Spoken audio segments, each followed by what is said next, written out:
I witnessed the tragic scene, and although 56 years have elapsed since, my visual impression of it has lost none of its force. The recollection of his attainments made every effort of mine seem dull in comparison. Anything I did that was creditable merely caused my parents to feel their loss more keenly. So I grew up with little confidence in myself. But I was far from being considered a stupid boy, if I am to judge from an incident of which I still have a strong remembrance. One day the aldermen were passing through a street where I was at play with other boys. The oldest of these venerable gentlemen, a wealthy citizen, paused to give a silver piece to each of us. Coming to me, he suddenly stopped and commanded, "Look in my eyes." I met his gaze, my hand outstretched to receive the much-valued coin, when, to my dismay, he said, "No, not much. You can get nothing from me. You are too smart." They used to tell a funny story about me. I had 2 old aunts with wrinkled faces, one of them having 2 teeth protruding like the tusks of an elephant, which she buried in my cheek every time she kissed me. Nothing would scare me more than the prospect of being hugged by these as affectionate as unattractive relatives. It happened that while being carried in my mother's arms, they asked me who was the prettier of the 2. After examining their faces intently, I answered thoughtfully, pointing to one of them, "This here is not as ugly as the other." Then again, I was intended from my birth for the clerical profession, and this thought constantly oppressed me. I longed to be an engineer, but my father was inflexible.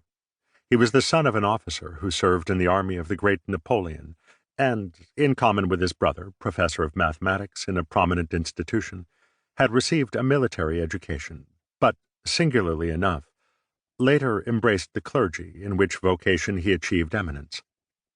He was a very erudite man, a veritable natural philosopher, poet, and writer, and his sermons were said to be as eloquent as those of Abraham at Sancta Clara. He had a prodigious memory, and frequently recited at length from works in several languages. He often remarked playfully that if some of the classics were lost, he could restore them. His style of writing was much admired. He penned sentences short and terse, and was full of wit and satire. The humorous remarks he made were always peculiar and characteristic. Just to illustrate, I may mention 1 or 2 instances. Among the help, there was a cross-eyed man called Maine, employed to do work around the farm. He was chopping wood one day. As he swung the axe, my father, who stood nearby and felt very uncomfortable, cautioned him, "For God's sake, Maine, do not strike at what you are looking, but at what you intend to hit."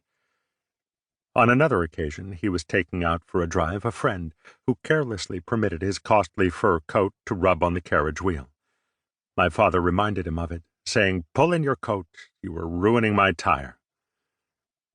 He had the odd habit of talking to himself, and would often carry on an animated conversation, and indulge in heated argument, changing the tone of his voice.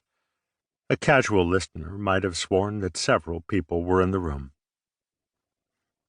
Although I must trace to my mother's influence whatever inventiveness I possess, the training he gave me must have been helpful. It comprised all sorts of exercises, as guessing one another's thoughts, discovering the defects of some form or expression, repeating long sentences, or performing mental calculations. These daily lessons were intended to strengthen memory and reason, and especially to develop the critical sense, and were undoubtedly very beneficial. My mother descended from one of the oldest families in the country, and a line of inventors. Both her father and grandfather originated numerous implements for household, agricultural, and other uses. She was truly a great woman, of rare skill, courage, and fortitude, who had braved the storms of life and passed through many a trying experience.